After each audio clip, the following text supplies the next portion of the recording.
عليكم ورحمة الله وبركاته. بسم الله الرحمن الرحيم. الحمد لله وكفى وسلام على عباده الذين اصطفى. أما بعد، فأعوذ بالله من الشيطان الرجيم. بسم الله الرحمن الرحيم. قل هل يستوي الذين يعلمون والذين لا يعلمون إنما يتذكر أولو الألباب. صدق الله العلي العظيم وصدق رسوله النبي الكريم ونحن على ذلك من الشاهدين والشاكرين والحمد لله رب العالمين.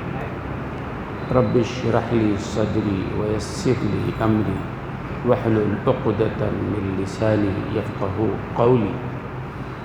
سبحانك لا علم لنا إلا ما علمتنا إنك أنت العليم الحكيم.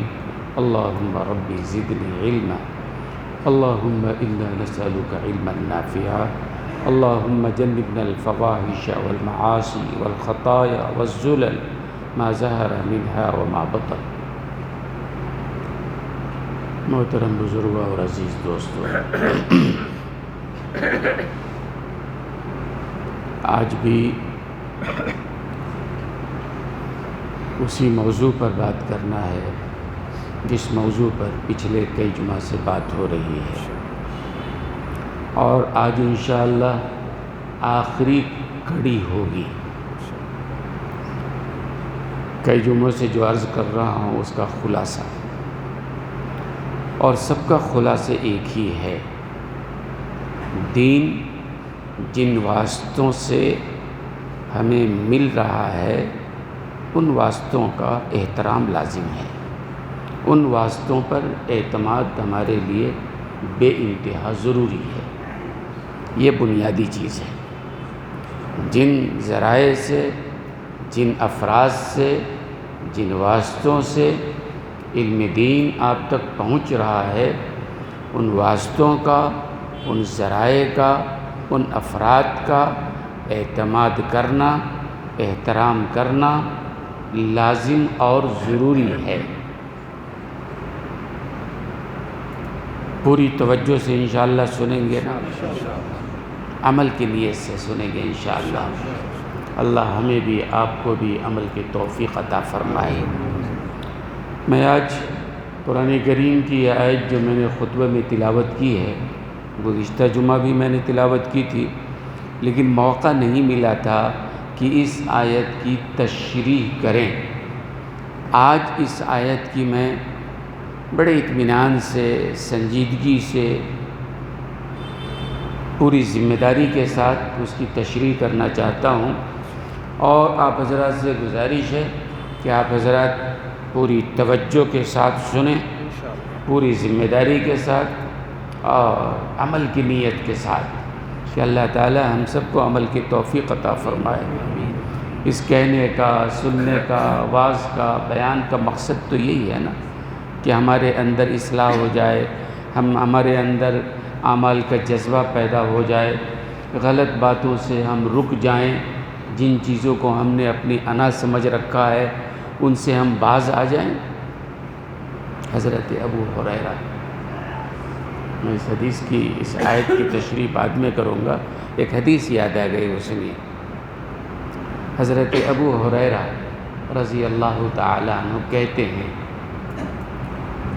کہ حضور اکرم صلی اللہ علیہ وسلم کی خدمت اقدس میں ایک آدمی آیا. تو وہ آدمی جب حاضر ہوا تو اس شخص نے اللہ کے رسول صلی اللہ علیہ وسلم سے ایک سوال کیا. سوال اس آنے والے نے یہ کیا: یا رسول اللہ اوصنی، یا رسول اللہ صلی اللہ علیہ وسلم مجھے کچھ نصیحت فرمائیے. ولا تقصر علی، نصیحت لمبی نہیں ہونی چاہیے. آنے والا شخص کہہ رہا ہے، حضرت ابو ہریرہ وہاں موجود ہیں، وہ راوی ہیں کہ حضور کی خدمت میں آیا ایک شخص، اس نے کہا مجھے کچھ نصیحت کیجئے، لیکن نصیحت لمبی نہیں ہونی چاہیے، مختصر۔ اب علماء کہتے ہیں کہ اللہ کے رسول صلی اللہ علیہ وسلم نے ناگواری کا اظہار نہیں فرمایا، غصے کا اظہار نہیں فرمایا کہ بھئی تم نصیحت بھی مجھ سے چاہ رہے ہو اور شرط بھی لگا رہے ہو، مختصر ہونا چاہیے۔ اللہ کے رسول نے ناگواری کا اظہار نہیں فرمایا۔ اس کی وجہ علماء نے بیان کی کہ ہو سکتا ہے وہ آنے والا آدمی ایسا ہو جس کی یادداشت کمزور ہو، زیادہ لمبی بات ہوگی تو شاید ہم یاد نہ رکھ سکیں، یا رسول اللہ اہم بات جو ہے وہ فرما دیجئے، زیادہ لمبی بات یاد نہیں رہتی ہے، آپ مختصر کوئی نصیحت فرما دیجئے تاکہ ہماری اصلاح ہو جائے۔ تو علماء نے کہا اس طرح سے گزارش کرنا عوام کا بھی کسی عالم سے جائز ہے، درست ہے۔ تو اللہ کے رسول صلی اللہ علیہ وسلم نے کیا فرمایا؟ بہت ایک لفظ دو لفظ کی نصیحت فرمائی، لیکن ہے بڑا جامع، یاد رکھیں گے آپ؟ توجہ سے سنیے، یاد رکھیے۔ اللہ کے رسول کی بات، کام کی بات تو ہے ہی پکی بات۔ صحابی نے سوال کیا ہے نصیحت کیجئے، مختصر کیجئے، تو اللہ کے رسول نے مختصر نصیحت کیا، وَلَا تَغْضَبْ، یہ جملہ صرف اتنی نصیحت فرمایا، وَلَا تَغْضَبْ، غصہ مت کرو۔ آپ کہیں گے کون سی بڑی بات ہو گئی؟ نہیں، علماء کہتے ہیں کہ غصہ کو چھوڑنا بہت ساری برائیوں سے بچنے کے برابر ہے۔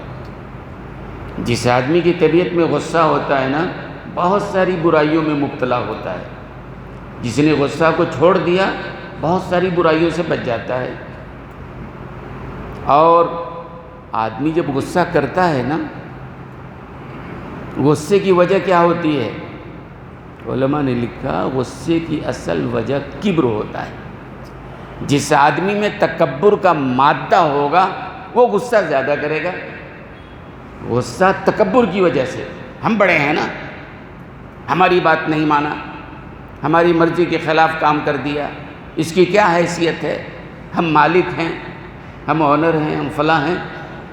تو آدمی کے اندر جب تکبر ہوتا ہے، تکبر کی بنیاد پہ غصہ کرتا ہے۔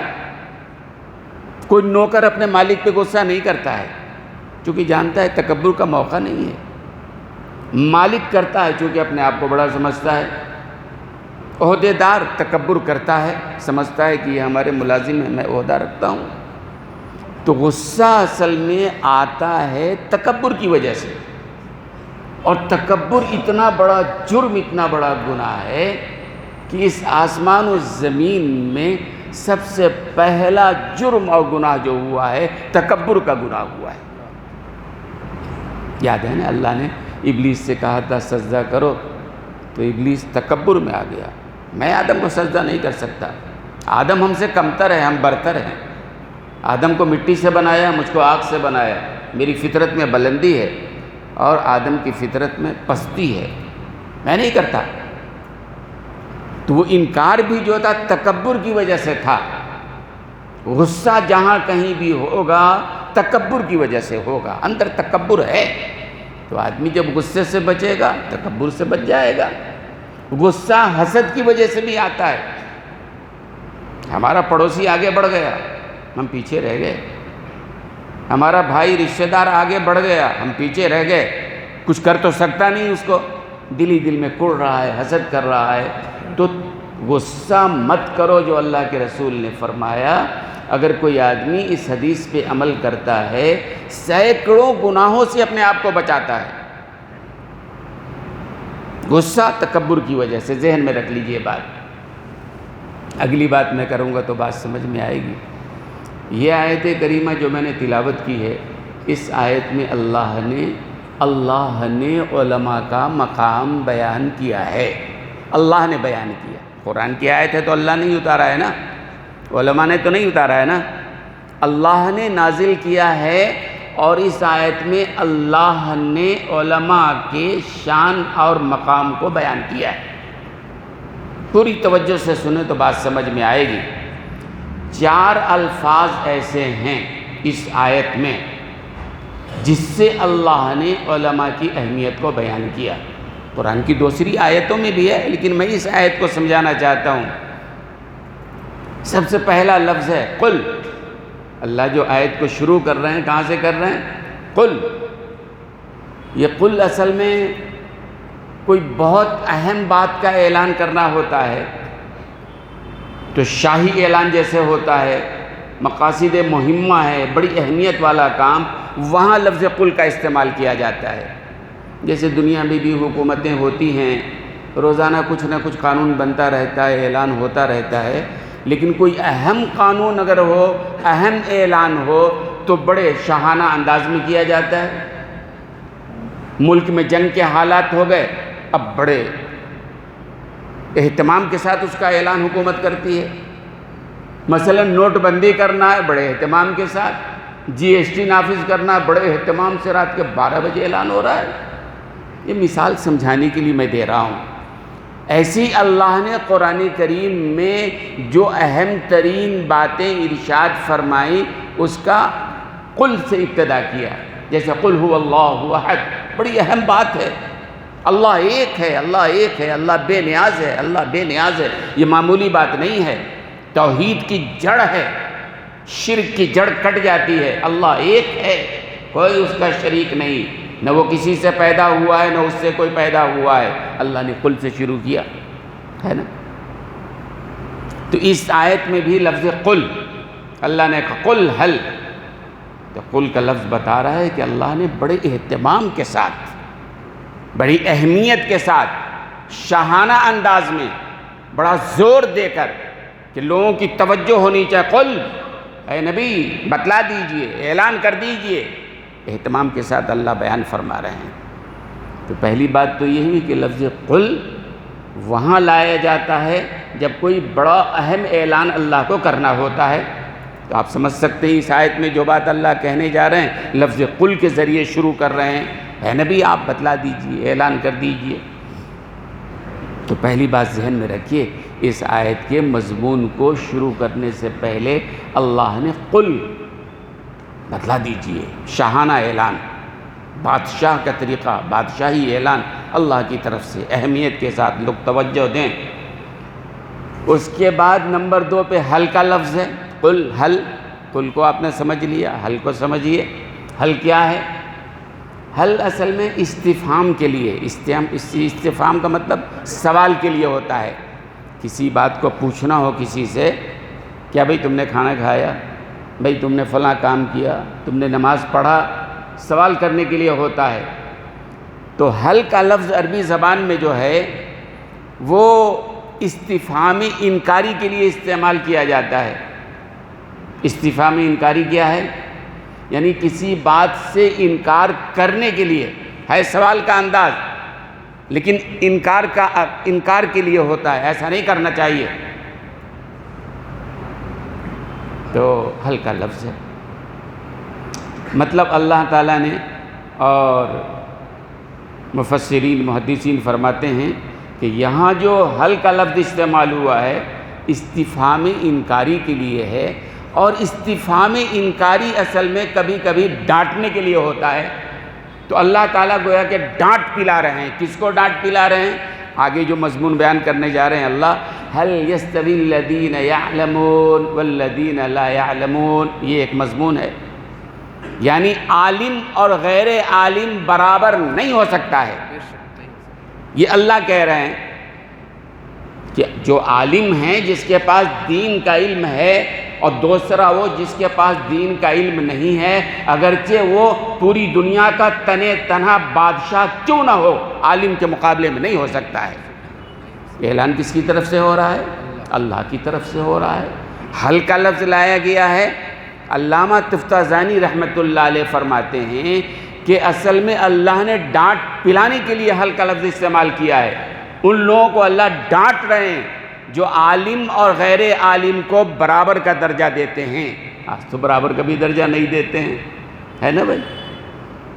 اللہ نے کہا ایک آدمی چاہے پوری روئے زمین کا بادشاہ کیوں نہ ہو، گورنر کیوں نہ ہو، بڑے سے بڑا انسان کیوں نہ ہو، یورپ اور امریکہ کی یونیورسٹی سے پڑھا ہوا بڑا ماہر کیوں نہ ہو، دنیاوی علوم کا ماہر کیوں نہ ہو، بڑا سائنٹسٹ ہو، بڑا فلاسفر ہو، بڑا ڈاکٹر ہو، کوئی بھی علم لے لو، اگر عالم کے مقابلے میں کوئی سمجھتا ہے اس کو برتر، تو اللہ نے ڈانٹ پلائی ہے، اللہ نے ڈانٹا ہے۔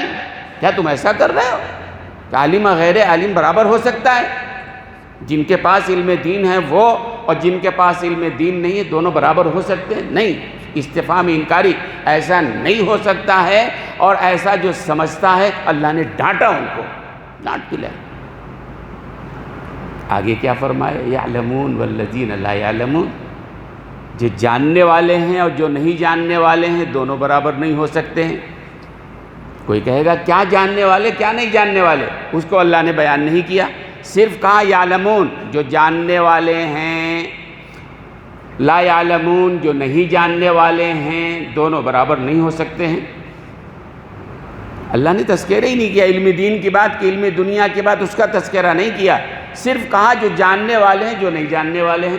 کیسے سمجھیں؟ جبکہ ایک اصول ہے، علماء جانتے ہیں کہ فعل متعدی کہیں ہوتا ہے تو اس کے آگے مفعول کو ذکر کیا جاتا ہے۔ اس کا مطلب یہ ہوا جو جانتے ہیں، کیا جانتے ہیں اس کا ذکر ہونا چاہیے، لیکن اللہ نے یہاں ذکر نہیں کیا ہے۔ بھئی جاننے والے نہ جاننے والے، قرآن کی آیت یہ ہے، کیا جاننے والے اس کا تذکرہ تو کرنا چاہیے نا، لیکن اللہ نے اس کا تذکرہ نہیں کیا۔ تو علماء نے اس کی وجہ یہ بتائی کہ علم کا لفظ جب کبھی بولا جائے گا، قرآن کی زبان میں کہہ رہا ہوں کہ علم کا لفظ جب کبھی بولا جائے گا اس سے علم دین ہی مراد لیا جائے گا۔ علم دنیا بھی علم ہے، لیکن صرف اگر علم کا لفظ بولا جائے گا اس میں علم دین ہی مراد لیا جائے گا۔ مثال کے طور پر جوتے کا لفظ استعمال کرتے ہیں نا آپ، جوتا، چپل، ہر آدمی جاتا ہے، جوتا پاؤں میں پہنا جاتا ہے، کوئی پاؤں کا تذکرہ نہ بھی کرے، جوتے کا لفظ آئے گا تو ہر آدمی سمجھتا ہے جوتا پاؤں کے لیے ہے، کوئی نہیں سمجھتا سر کے لیے ہے نا۔ جوتے کا لفظ آیا متعین ہو جاتا ہے کہ جوتا پاؤں میں پہنا جائے گا۔ یا ٹوپی کا لفظ کوئی اگر بولے، کوئی نہ بولے کہ ٹوپی سر میں پہنا جاتا ہے، ضرورت ہی نہیں، دنیا جانتی ہے کہ ٹوپی کا لفظ اگر بول دیے تو وہ سر کے استعمال کے لیے ہے۔ جیسے جوتا پاؤں کے لیے ہے، ٹوپی سر کے لیے ہے، آگے کوئی بولے نہ بولے کہ بھئی جوتا پاؤں میں پہنا جاتا ہے، ٹوپی سر پہ پہنی جاتی ہے، بولنے کی ضرورت نہیں ہے، موضوع متعین ہے۔ جوتے کا لفظ بولو گے دنیا جانتی ہے پاؤں میں پہنا جاتا ہے، ٹوپی کا لفظ بولو گے تو معلوم ہے کہ سر پہ پہنا جاتا ہے۔ ایسے ہی علماء کہتے ہیں اللہ نے یہاں یعلمون کہا، جو جاننے والے ہیں، کیا جاننے والے ہیں وہ اللہ نے بیان نہیں کیا۔ کیوں؟ چونکہ علم کا لفظ جب کبھی قرآن کی زبان میں بولا جائے گا اس سے اصل مراد علم دین ہی لیا جائے گا، علم دین ہی مراد لیا جائے گا۔ اور پھر ایک بات اور ہے، جس علم کا معلوم، بھئی ڈاکٹری بھی علم ہے، انجینئرنگ بھی علم ہے، ہوائی جہاز اڑانے کا بھی علم ہے، اور ایک ٹوٹی کا بھی علم ہے، بھنگی کے پاس بھی ایک علم ہے نا بھائی۔ لائن بلاک ہو گیا، گھروں میں کچن کا لائن بلاک ہو جاتا ہے، ٹوائلٹ کا راستہ بلاک ہو جاتا ہے، کون صاف کرتا ہے؟ ٹوٹی نا۔ ٹوٹی کو علم ہے کیسے صاف کیا جائے گا، ہم کو علم نہیں ہے نا۔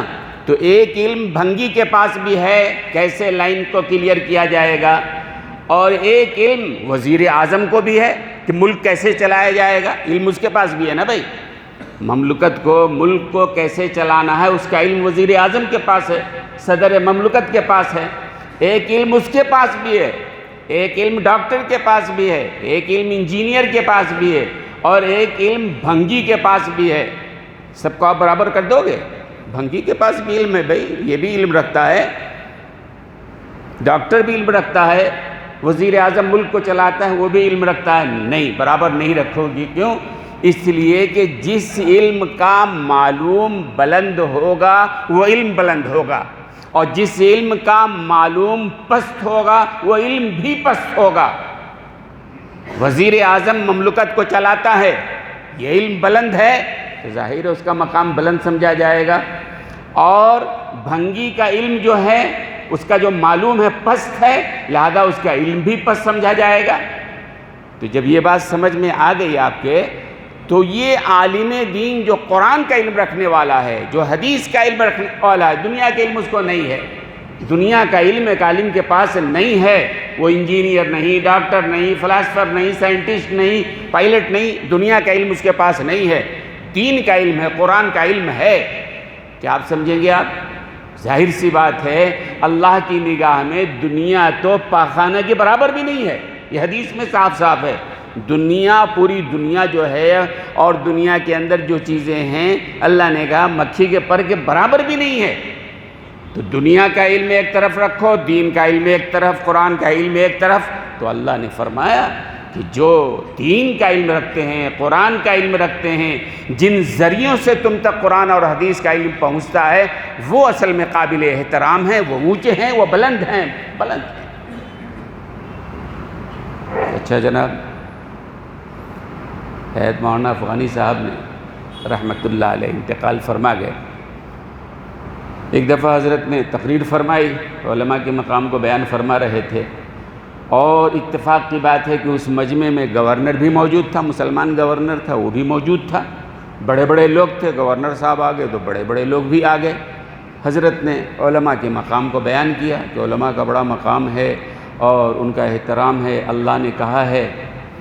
تقریر کے بعد گورنر صاحب کہنے لگے، مولانا آپ کہتے ہیں کہ علماء کا بڑا مقام ہے، لیکن آج تو کوئی علماء کو کوئی مقام نہیں دیتا ہے۔ آپ کہتے ہیں کہ اللہ کی نگاہ میں علماء کا مقام ہے، لیکن آج تو علماء کی عزت نہیں ہے نا۔ مسجدوں میں ان کو ذلیل کیا جاتا ہے، مدرسوں میں ذلیل کیا جاتا ہے۔ مصلی، نماز پڑھنے والا ہر مصلی چاہتا ہے جب چاہو عالم صاحب کو، امام صاحب کو، مؤذن صاحب کو گالیاں دے دو، ان کی تو کوئی عزت نہیں ہے نا۔ تو حضرت نے سمجھایا، اچھا ایک بات بتاؤ کہ علماء کی عزت کس کی نگاہ میں نہیں ہے؟ اللہ کی نگاہ میں نہیں ہے یا عوام کی نگاہ میں نہیں ہے؟ تو گورنر صاحب نے کہا کہ میں اللہ کی بات نہیں کرتا ہوں، اللہ تو قرآن میں کہہ رہے ہیں کہ مقام ہے، میں عوام کی بات کر رہا ہوں کہ عوام کے دلوں میں علماء کا مقام نہیں ہے۔ حضرت نے مثال سے سمجھایا، وہ میں سمجھانا چاہتا ہوں، توجہ ہے نا؟ بات سمجھ میں آ رہی ہے نا؟ حضرت نے کہا اچھا ایک بات بتاؤ، علماء کا مقام اللہ کی نگاہ میں تو ہے، جب ہی اللہ نے بیان کیا، عوام کی نگاہ میں نہیں ہے۔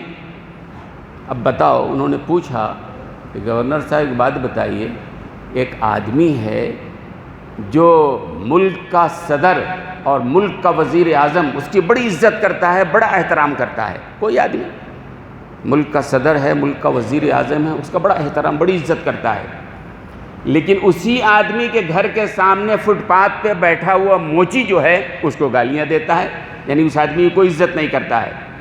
ایک موچی ہے جو ایک آدمی کی عزت نہیں کرتا ہے، بدزنی بدگمانی کرتا ہے، اسی آدمی کی عزت جو ہے ملک کا وزیر اعظم اور صدر مملکت کر رہا ہے۔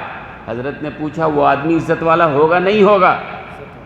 وزیر اعظم عزت کر رہا ہے، صدر عزت کر رہا ہے، موچی سامنے گھر کے بیٹھا وہ عزت نہیں کر رہا ہے، تو وہ آدمی عزت والا ہوگا نہیں ہوگا؟ کہا بے شک، بادشاہ جس کی عزت کر رہا ہو، صدر جس کی عزت کر رہا ہو، وہ عزت والا ہے۔ فرمایا سنو، وزیر اعظم اور موچی انسان ہونے میں تو برابر ہیں، وہ بھی انسان، یہ بھی انسان، جیسے اس کی دو آنکھ، ناک، کانے، ہاتھ، پاؤں، ویسی وزیر کی بھی ہیں، موچی کے بھی ہیں، دونوں برابر ہیں اس میں۔ تو بادشاہ ہونے کی وجہ سے وہ جس کی عزت کرے گا وہ عزت والا ہوگا، چاہے موچی عزت نہ کرے۔ لیکن اللہ میں، بندے میں تو کچھ جوڑ ہی نہیں ہے۔ اللہ عزت کر رہا ہے اور کوئی انسان بے عزت کر رہا ہے، اس سے وہ بے عزت نہیں ہونے والا ہے۔ بات آ رہی ہے سمجھ میں؟ اللہ تو عزت کا مقام دے رہے ہیں، اللہ تو مرتبہ کہہ رہے ہیں کہ بھئی ان کا مقام ہے، ان کا مرتبہ ہے، سمجھو سمجھو، دین کا ذریعہ ہیں یہ۔ آپ بدزنی لیے بیٹھے ہو، دل میں بغض اناد لیے بیٹھے ہو، اپنی حکومت لیے بیٹھے ہو، مختلف انداز سے ٹارچر کرنے کی شکلیں آپ لیے بیٹھے ہو، جن کی گھر میں نہیں چلتی اپنی بیوی بچوں پر، وہ مسجد میں آتے ہیں، آ کر کے مؤذنوں پر، دوسروں پر حکومتیں چلاتے ہیں۔ دیکھا ہوگا نا آپ نے، ہر آنے والا مصلی سمجھتا ہے یہ ہمارے نوکر ہیں، ہمارے ملازم، ہمارے غلام ہیں، کوئی مقام، کوئی محترم، کوئی بات نہیں۔ بھائی علماء کے مقام کو سمجھو۔ اچھا آگے اللہ نے کیا کہا؟ تو گورنر صاحب کو مولانا نے کہا کہ بھائی آپ کہتے ہو عزت نہیں ہے، اللہ کی نگاہ میں جس کی عزت ہے، عوام اگر عزت نہیں کر رہی ہے وہ عزت والا ہوگا نہیں ہوگا؟ ظاہر ہے اللہ کی نگاہ میں عزت ہے، اللہ نے قرآن میں بیان کر دیا تو عزت والا ہے۔ آگے اس کے بعد یہ ہوا کہ مسجد میں بیان ہوا، حضرت نکل رہے تھے، مسجد کے گورنر صاحب بھی نکل رہے ہیں ساتھ میں، ایک عورت کھڑی ہوئی ہے دروازے پر، مسجد کے دروازے پر ایک عورت کھڑی ہے، ایک بچہ کو گود میں لے رکھا ہے، بیمار ہے، حضرت بھی ساتھ نکل رہے ہیں، گورنر صاحب بھی نکل رہے ہیں۔ تو اس عورت نے حضرت سے کہا، علامہ افغانی کی بات نقل کر رہا ہوں، حضرت سے کہا کہ حضرت ذرا میرے بچے کو دم کر دیجئے، ذرا سر پہ ہاتھ پھیر دیجئے۔ حضرت نے دم کر دیا، سر پہ ہاتھ پھیر دیا۔ اس کے بعد حضرت نے گورنر صاحب سے کہا، گورنر صاحب آپ کے سوال کا جواب مل گیا ہے۔ کس طرح جواب مل گیا؟ بھئی آپ یہاں کے گورنر ہو، یہ عورت آپ کی رعایا ہے، لیکن جب مسجد سے نکل رہے ہیں ہم دونوں ساتھ، اس عورت نے آپ سے نہیں کہا کہ دم کر دینا، ذرا سر پہ ہاتھ پھیر دینا، مجھ سے اس نے کہا، جبکہ میں باہر سے کہیں آیا ہوں، جانتی بھی نہیں ہے وہ، لیکن مجھ سے وہ عورت کہہ رہی ہے ذرا میرے بچے کو دم کر دینا اور سر پہ ہاتھ پھیر دینا۔ کیوں؟ اس کے دل میں علم کا مقام ہے، عالم کا مقام ہے، اس لیے وہ یہ بات کہہ رہی ہے، اگرچہ وہ ہم کو نہیں جانتی ہے۔ آپ یہاں کے گورنر ہو، بادشاہ ہو، بڑے ہو، آپ کی رعایا ہے، لیکن آپ سے وہ نہیں کہہ رہی ہے یہ بات۔ اللہ نے آپ کو جواب دلا دیا۔ بات تو سمجھ میں آ رہی ہوگی نا؟ اور آگے اللہ نے کہا انما یتذکر اولو الالباب، اسی آیت کا آخری حصہ ہے۔ اللہ کہہ رہے ہیں اس بات کو وہی لوگ سمجھتے ہیں جو عقل والے ہیں، عقل والے ہی اس بات کو سمجھتے ہیں۔ مطلب جو اس بات کو نہ سمجھے بے عقل ہے، چاہے بڑا ڈگری یورپ کی ڈگری کیوں نہ رکھتا ہو، لیکن جو اس بات کو اللہ کی بات کو نہیں سمجھتا ہے، اللہ اسے کیا بول رہے ہیں؟ بے عقل ہے۔ یہ عقل والے اس بات کو سمجھتے ہیں جو اللہ کہنا چاہ رہے ہیں، جو میں آپ کے سامنے عرض کر رہا ہوں۔ تو علماء کا مقام ہے، چونکہ وہ دین کے لیے رابطہ ہیں، ذریعہ ہیں۔ مجرم ہیں وہ لوگ جو علماء سے بدزنی پیدا کر رہے ہیں، دین کے واسطوں سے بدزنی پیدا کر رہے ہیں۔ ٹھیک ہے، میں نے گئے جمعہ بھی کہا، کوئی عالم ہے، بے عمل ہے، آپ اس سے فیض مت اٹھائیے، لیکن آپ کو حق نہیں ہے بدزن کرنے کا۔ بدزنی کرنے سے کیا ہوگا؟ بات پھیلے گی، لوگوں میں بدگمانی بڑھے گی۔ بھئی علم کی نسبت حاصل ہے، قرآن و حدیث کا علم اس کے پاس ہے، صحیح عالم ہے تو بات کر رہا ہوں۔ کرتا پیجامہ سے عالم نہیں بن جاتا ہے، کوئی مولوی نہیں بن جاتا ہے۔ علامہ جلال الدین سیوطی رحمۃ اللہ علیہ نے ایک روایت نقل فرمائی ہے کہ قیامت کے دن میدان حشر میں سب سے پہلے انبیاء اپنی امتوں کی سفارش کریں گے۔ سب سے پہلے کون سفارش کرے گا اللہ کے پاس؟ انبیاء، حضرات انبیاء کرام کریں گے۔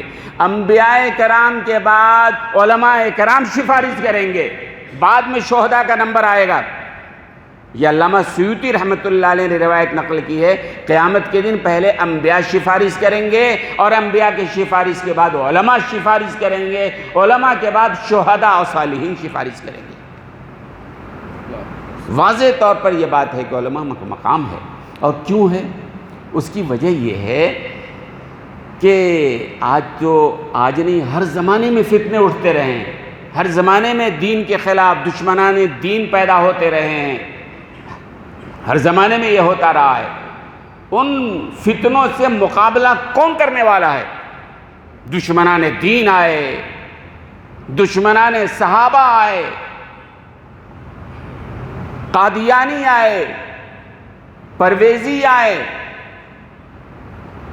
قرآن کے خلاف بولنے والے آئے، حدیث کے خلاف بولنے والے آئے، مختلف انداز سے فتنے اٹھائے گئے۔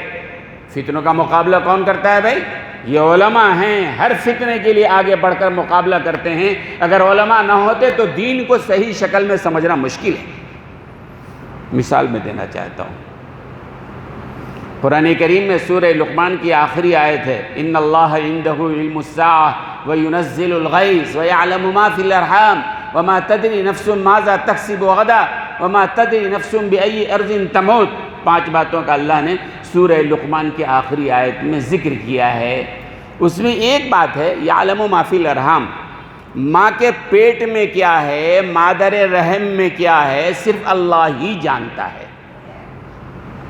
مادر رحم میں، حمل میں کیا ہے، قرآن کی آیت کا ترجمہ یعلم ما فی الارحام، اللہ ہی جانتا ہے، کوئی اور نہیں جانتا ہے۔ ایک نوجوان کھڑا ہو جاتا ہے، سائنس کا نوجوان کھڑا ہو جاتا ہے، مولانا کیسی بات کر رہے ہیں آپ؟ ٹھیک ہے، قرآن جس زمانے میں نازل ہوا اس زمانے میں نہ جانتے ہو پیٹ میں کیا ہے، آج سائنس اور ٹیکنالوجی بہت آگے بڑھ گیا ہے، سونوگرافی کرو، ایکس رے کرو، پکا معلوم ہو جاتا ہے لڑکا ہے کہ لڑکی ہے، میل ہے کہ فیمیل ہے، معلوم ہو جاتا ہے نا۔ تو ایک فتنہ یہ چلایا گیا، قرآن کی اس آیت کو نکالو، یا قرآن جھوٹا ہے، قرآن کا دعویٰ غلط ہے۔ اس زمانے کے حد تک غلط تھا، صحیح تھا جس زمانے میں یہ ٹیکنالوجی نہیں آئی تھی۔ آج تو ٹیکنالوجی آ گئی ہے، آج مشین بتا رہی ہے کہ ماں کے پیٹ میں کیا ہے، لڑکا ہے لڑکی ہے، پھر قرآن کا یہ دعویٰ غلط ہوا۔ قرآن پہلے کے لیے تھا، آج کے لیے نہیں ہے۔ قرآن کی اس آیت کو نکالو، یہ فتنہ ہے قرآن کے خلاف۔ اگر علماء نہ ہو جواب کون دے گا؟ آپ کے ذہن میں بات نہیں آئے گی، آپ کیا جواب دیں گے اس کا؟ علماء نے جواب دیا کہ بھئی اللہ نے جو کہا ہے وہ 100% صحیح ہے، اور قیامت کے صبح تک کوئی جواب نہیں دے سکتا ہے۔ کیا ہے جواب؟ یعلم ما فی الارحام، ماں کا لفظ استعمال ہوا ہے۔ ماں جو ہے عموم کے لیے ہے، یہ علماء کے سمجھنے کی بات ہے۔ مطلب یہ ہے اس آیت کا کہ ماں کے پیٹ میں ذات کے اعتبار سے کیا ہے، صفات کے اعتبار سے کیا ہے، وہ پیدا ہونے والا بچہ شقی ہوگا کہ سعید ہوگا، اس بچے کی روزی کتنی ہوگی، اس کی عمر کتنی ہوگی، اللہ کے علاوہ کوئی نہیں بتا سکتا ہے۔ قیامت کی صبح ہو جانے دو، ٹیکنالوجی جتنی بڑھ جائے، کوئی نہیں بتا سکتا ہے کہ ماں کے پیٹ میں جو بچہ ہے، وہ بچہ جو ہے وہ شریر ہوگا کہ شریف ہوگا، اس کی رزق کتنی ہوگی، اس کی عمر کتنی ہوگی، اور کالا ہوگا گورا ہوگا، یہ نہیں بتا سکتا ہے۔ اللہ نے ان ساری باتوں کو ملا کے کہا اس کا علم اللہ کو ہے۔ علماء نے جواب دیا، اگر علماء جواب نہ دے تو ایک بڑا طبقہ گمراہ ہو جائے گا، نوجوانوں کا، ہمارے نوجوانوں کا بھی ہو بھئی قرآن کی آیت تو غلط ہے۔ ایسی ہی ایک آیت ہے، ایک حدیث۔ ایک بار ایسا ہوا کہ ایک صاحب تقریر کرنے بیٹھ گئے۔ آج کل لوگ مختلف انداز سے تقریر کرتے ہیں، حالانکہ قرآن و حدیث کا علم ہو تو ہی دین کی بات کرو، سیاست کی بات الگ چھوڑو۔ ایک صاحب مستورات میں، عورتوں میں بات کرنے کے لیے بیٹھ گئے، اور انہوں نے یہ کہا کہ عورتوں کا بال کٹانا جائز ہے۔ یہ بیوٹی پارلر میں جا کے عورتیں بال کٹاتی ہیں نا، زیب و زینت کے لیے، نمائش کے لیے، تو انہوں نے کہا کہ عورتوں کے لیے بال کٹانا جائز ہے۔ عورتیں خوش ہو گئی، تو بہت اچھی بات ہے، ان کے لیے اچھا ہے نا بھائی۔ یہ علماء کہتے ہیں سنتے رہے بال کٹانا صحیح نہیں ہے، اور یہ عالم صاحب، یہ صاحب کہہ رہے ہیں کہ نہیں عورتوں کے لیے بال کٹانا جائز ہے، یہ تو بڑی اچھی بات ہے۔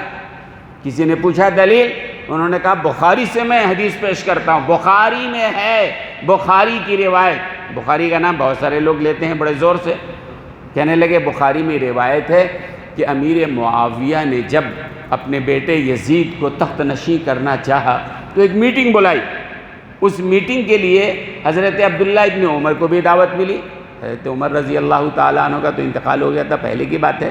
ان کے صاحبزادے عبداللہ ابن عمر اس زمانے میں بڑی شخصیت تھے، تو امیر معاویہ نے ان کو بھی دعوت دیا، بیٹے کو جانشین بنانا ہے، میٹنگ کرنی ہے، آپ آ جائیے۔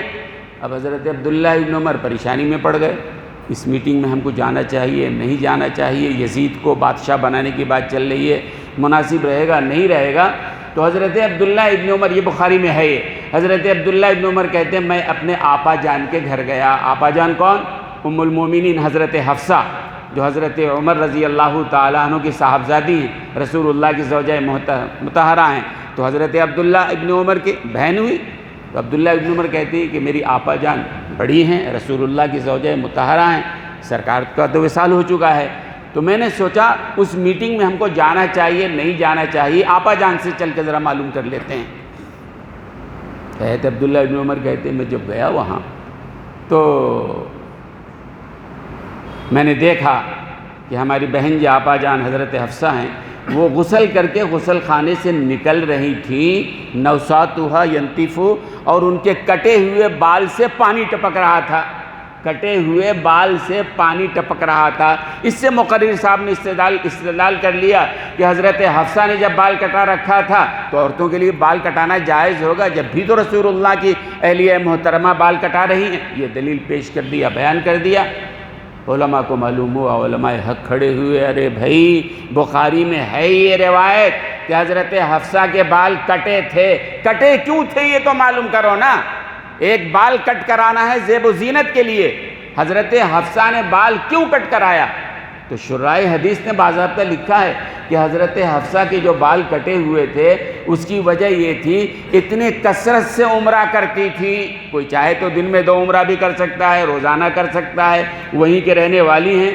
تو حضرت حفصہ اتنی کثرت سے عمرہ کرتی تھی، اور آپ جانتے ہیں نا کہ عمرہ کرنے والے کے لیے کیا ہے، عورتوں کے لیے 1 پور کے برابر بال کٹنگ کرنا پڑتا ہے، مردوں کے لیے تو ہے کہ بہرحال سر چھلا لو یا بال چوتھائی کٹ کرا لو، عورتوں کے لیے 1 پور کے برابر بال کٹانا ہے۔ تو حضرت حفصہ اتنی کثرت سے وہ عمرہ کرتی تھی کہ بال کٹ ہوتے ہوتے چھوٹے ہو گئے تھے، کوئی زیب و زینت کے لیے نہیں کٹایا تھا۔ تو حدیث کا مطلب کچھ اور ہے، بیان کرنے والا بخاری کا نام لے کے کچھ اور کر رہا ہے۔ یہ کون جواب دے گا؟ یہ علماء ہیں جو جواب دیتے ہیں۔ علماء ہر فتنے کے مقابلے میں سد باب بن کر کھڑے ہو جاتے ہیں۔ کوئی بھی فتنہ اٹھتا ہے علماء سر دھر کی بازی لگا دیتے ہیں، جو ہونا ہے ہو، لیکن حق بات کہنے سے پیچھے نہیں آتے ہیں۔ اور آپ کو یاد ہے امام احمد بن حنبل رحمۃ اللہ علیہ، خلق قرآن کا مسئلہ تھا، مامون معتصم باللہ کا زمانہ تھا۔ حضرت امام احمد بڑی شخصیت، بادشاہ اپنی بات منوانا چاہتا تھا اور ان کو قید خانے میں لے جا کر بادشاہ اپنی موجودگی میں بیٹھ کر جلادوں سے کوڑے لگوا رہا ہے۔ جلاد کہہ رہا تھا، اتنی زور سے مارتا تھا ہاتھی کو کوڑے لگ جاتے، وہ بھی بلبلا اٹھتا۔ امام احمد خاموش ہے، جلاد مار رہا ہے، بادشاہ وقت مسلمان ہے، وہ مسلمان بادشاہ کہہ رہا ہے اور زور سے مارو، اور زور سے مارو۔ حضرت امام احمد کہتے ہیں کہ 40 کوڑے تک تو یاد تھا مجھے، اس کے بعد بے ہوش ہو گیا میں۔ ہوش آئے تو قید خانے میں کمرے میں تھا، ہاتھ پاؤں بدھے ہوئے تھے، ڈال دیا گیا تھا۔ پہلے دن ہوا، دوسرے دن ہوا، تیسرے دن ہوا، 3 دن تک مسلسل مارا جاتا رہا، اور بادشاہ ان سے غلط بات منظور کرانا چاہتا تھا، لیکن حضرت امام احمد نے کہا قرآن و حدیث کے خلاف میں نہیں بول سکتا ہوں، چاہے جان کیوں نہ چلی جائے۔ کہتے ہیں تیسرے دن بادشاہ آیا اور آ کر قید خانے میں مجھ سے بڑی معافی مانگنے لگا، معاف کرو، معاف کرو، معاف کرو۔ میں نے کہا کیوں معافی مانگنے آیا؟ مجھے بھی معلوم ہے۔ کہا کیسے؟ کہ بات دراصل یہ ہے کہ رات جناب رسول اللہ صلی اللہ علیہ وسلم میرے بھی خواب میں آئے تھے۔ بادشاہ نے کہا میرے بھی خواب میں آئے تھے، اور خواب میں آ کے رسول اللہ نے ڈانٹا کہ اے معتصم، اگر تم چاہتے ہو کہ تمہیں جنت سے چھٹکارا ملے، جاؤ امام احمد سے جا کے معافی مانگو، تم نے جرم کیا، ان کو سزا دیا حق بات کے لیے، میں اس لیے معافی مانگنے آیا ہوں۔ امام احمد نے کہا کہ ہاں اللہ کے رسول نے مجھے بھی بتایا تھا تم آنے والے ہو۔ پھر کیا ہوا؟ اس مصیبت کے آنے سے پہلے یہ ہوا کہ امام شافعی ان کے استاد ہیں، امام شافعی بڑے عالم ہیں، انہوں نے خواب میں دیکھا تھا میرے شاگرد پہ بڑی مصیبت آنے والی ہے، تو انہوں نے ایک آدمی کو خبر دے کے بھیجا کہ امام احمد کو بتا دو بڑی مصیبت آنے والی ہے۔ کون سی مصیبت پتہ نہیں ہے۔ حضرت امام احمد کو اطلاع ملی تو حضرت نے کیا کیا، اپنا جبہ، کچھ اور نہیں تھا، اپنا جبہ انہوں نے اس خبر لانے والے کو دے دیا تحفتاً۔ اب یہ جبہ لے کے گیا، اسی لیے علماء نے لکھا ہے، خیر مثل بات آگے بڑھ جائے گی، امام احمد نے اپنا جبہ دیا، لوٹ کے گیا تو امام شافعی نے پوچھا کیا انہوں نے کچھ دیا؟ کیا کہا؟ تو کہا تحفے میں اپنا جبہ دیا ہے۔ تو امام شافعی بڑے عالم ہیں، استاد ہیں، اور علماء کی قدر علماء ہی کرتے ہیں۔ قدر گوہر شاہ داند یا بدانت جوہری، جوہر کا علم اور ہیرے کا علم یا تو بادشاہ کا ہوتا ہے، یہ جوہری کو ہوتا ہے۔ امام شافعی خود بڑے عالم ہیں، امام احمد بڑے عالم ہیں، شاگرد ہیں۔ تو حضرت امام شافعی نے اپنے آدمی سے کہا وہ کرتا رات بھر کے لیے مجھے دے دو، کل صبح لے لینا۔ حضرت نے کیا، امام احمد کے جبے کو پانی میں بھگو دیا، اور صبح کو اس پانی کو، استاد ہیں امام شافعی، اس پانی کو پی لیا، اور پانی پی لینے کے بعد کہتے تھے امام احمد کا تقوی اللہ نے عطا فرما دیا ہے، امام احمد کا تقوی اللہ نے عطا فرما دیا ہے۔ تو امام شافعی، امام احمد ابن حنبل کو کس جرم میں مارا گیا؟ بادشاہ کی بات نہیں مانے۔ تو تو علامہ جلال الدین سیوطی رحمۃ اللہ علیہ نے ایک واقعہ لکھا ہے. ایک دفعہ میں سو رہا تھا، سوتے سوتے دل میں خیال آیا، اور امام سیوطی اتنے بڑے عالم ہیں کہ رات کو بستر پہ لیٹے ایک خیال آیا، صبح تک ایک رسالہ، ایک کتاب سے تیار ہو جاتا تھا. بہت ساری کتابیں لکھی حضرت نے. کہتے ہیں ایک دفعہ میں سویا تو میرے دل میں خیال آیا، پچھلے انبیاء کی عمر جو ہے 200 سال، 400 سال، 800 سال، 900 سال، یہ پچھلے جو انبیاء تھے ان کی لمبی عمریں ہوتی تھی. ہمارے نبی جناب رسول اللہ کی عمر صرف 63 سال ہے. کیوں؟ جبکہ پچھلے انبیاء میں یہ تھا ایک ہی وقت میں کئی نبی ہوتے تھے، ایک گیا دوسرا آیا، مسلسل انبیاء آتے رہے، اور ہمارے نبی کے بعد کوئی آنے والا بھی نہیں ہے، تو ہمارے نبی کی عمر لمبی ہونی چاہیے نا. ہمارے نبی کے بعد کوئی نبی بھی آنے والا نہیں ہے اور عمر مختصر ہے. کیوں؟ آخر کہتے ہیں سوتے سوتے دل میں خیال آیا تو اللہ نے القاء کیا. وہی نہیں، وہی تو نبیوں کے پاس آتی ہے. القاء اللہ کسی علم والے کو، اللہ والے کو فرماتے ہیں. علامہ سیوطی کہتے ہیں کہ اس کا جواب اللہ نے القاء کیا، اور اللہ نے جواب یہ دیا، وہ غور سے سنو. دل میں یہ القاء کیا کہ اللہ تعالیٰ کو پچھلی امتوں پر بھروسہ نہیں تھا، یہ ہمارے دین کو باقی رکھیں گے نہیں رکھیں گے، اس لیے اللہ نے اپنے دین کو انبیاء کے ذریعے چلایا. ایک نبی ہے، اس کے جانے سے پہلے اللہ نے دوسرے نبی کو بھیجا، تیسرے کو بھیجا، چوتھے کو بھیجا. کیوں؟ پچھلی امتوں پر اللہ کو بھروسہ نہیں تھا، اس لیے اللہ نے اپنے دین کو پچھلی امتوں پر نہیں چھوڑا. اور اللہ نے یہ القاء کیا کہ اللہ تعالیٰ کو رسول اللہ صلی اللہ علیہ وسلم کی امت کے علماء پر اعتماد ہے. یہ امت علماء کا طبقہ ہمارے دین کو باقی رکھے گا.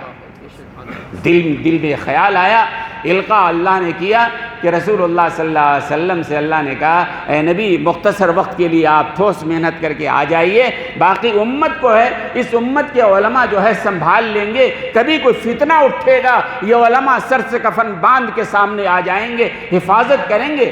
1400 سال کا عرصہ گزر چکا ہے، ایک دو نہیں، سینکڑوں نہیں، ہزاروں فتنے آئے، علماء نے جان کی بازی لگا دی، لیکن کبھی انہوں نے مصالحت کا کام نہیں کیا. اسی ہندوستان کی سرزمین پہ اکبر نے دین الہی شروع کیا تھا. کسی نے کہہ دیا تھا اس سے کہ رسول اللہ کے دین کی عمر 1000 سال ہو گئی ہے اور یہ اب ایکسپائری دین ہو گیا، اب نئے دین کی ضرورت ہے. لہذا اکبر نے نیا دین ایجاد کیا تھا، دین اکبری.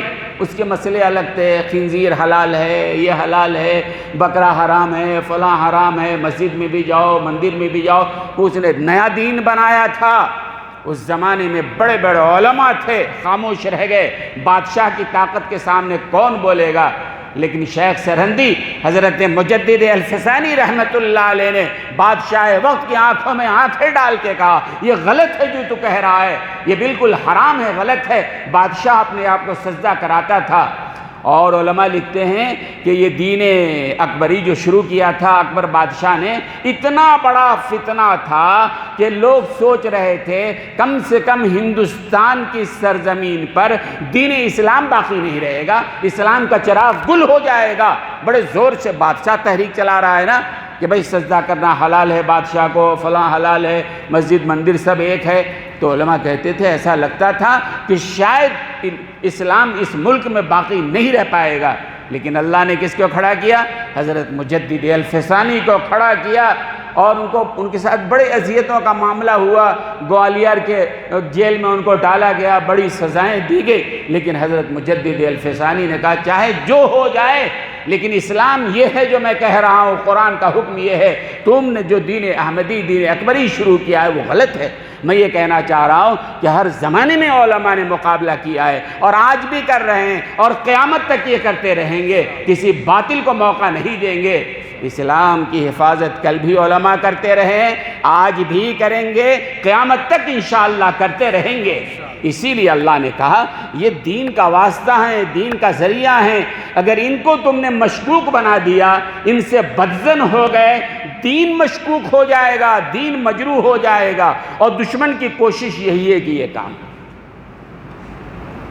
بات ابھی باقی ہے لیکن وقت زیادہ ہو گیا ہے، اسی لیے وقت کی رعایت کرنا ضروری ہے.